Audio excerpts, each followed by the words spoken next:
I have to be clear about it. Galit ako sa kanya, sa ginawa niya kay Pastor Apollo Kibuloy at kay President Duterte.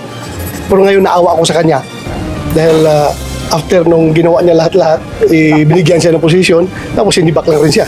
Walang forever sa serbisyo at maaaring ma-relieve o mapalitan sa pwesto ang sinuman sa Philippine National Police. Ito ang binigyan din ni Senador Ronald Bato de la Rosa bilang dating hepe ng PNP matapos bigla ang alisin si Police General Nicolas Torre III bilang Chief PNP. Bagaman may haka-haka ito kung bakit tatanggal si General Torre sa liderato ng pambansang pulisya, ipinauubayan niya sa Malacanang ang pagpapaliwanag. I don't know, if he did it now without the clearance of Malacanang, then maybe meron siyang nasagasaan. Oo. Because as I have said during my time, nagkiklear ako sa Malacanang na probinsan, mabilisan ng kailangan aksyonan kaagad. Nag-issue ako ng orders din later on, na just inform Malacanang. Maaari naman anyang voluntaryong magbitiw si Torre upang ipaubaya ang 4-star rank sa papalit sa kanya. In this case, is very unique because he still has more than 1 year to go before his mandatory retirement age of 56.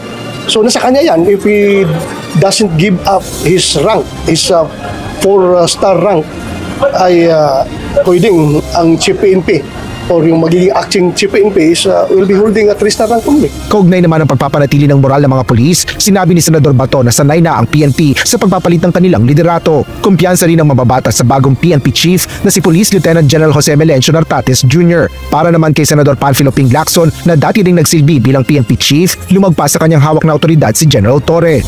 Ito ay matapos anyang mag-isang palitan ni Torre ang kanyang second in command sa PNP na si Nartates. Paliwanag ni Senator Lacson, may normal na proseso ang pagtatalaga at pagpapalit sa pwesto ng mga miyembro ng PNP Command Group. Aniya, dapat dumaan ito sa Pangulo ng Bansa o sa ex-officio chairman ng National Police Commission o NAPOLCOM at ang Secretary of the Interior and Local Government. Gayunman, binigyan din ni Senador Ping na ang pag-aalis sa pwesto kay General Torre ay sole prerogative ng Pangulo ng Bansa. Habang ang mahalaga ngayon ay maisaayos ang pagpapalit ng command at otoridad upang hindi mahadlangan ang pangkalahatang misyon ng PNP. Partikular na dito ang pagpapanatili ng peace and order para sa taong bayan. Itinanggi naman ni Senador Amy Marcos na may kinalaman siya sa pagkakatanggal ni General Torre sa liderato ng pambansang pulisya.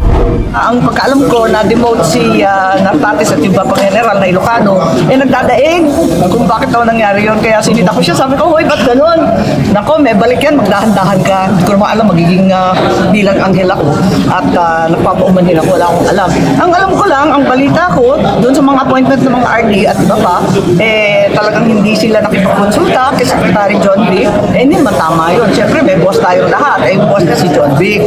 Bukod dito, ibinahagi ng presidential sister ang naririnig niyang ulat na pamumulitika sa PNP. Masyadong maingay at maugong na nagmamalaki ng ibang classmate na nakatakbong presidente o vice-presidente sa 2028. At nakita na nakapaskel yung kanilang mukha at sabi pa nga ng iba, hindi lang pala politiko ang tema.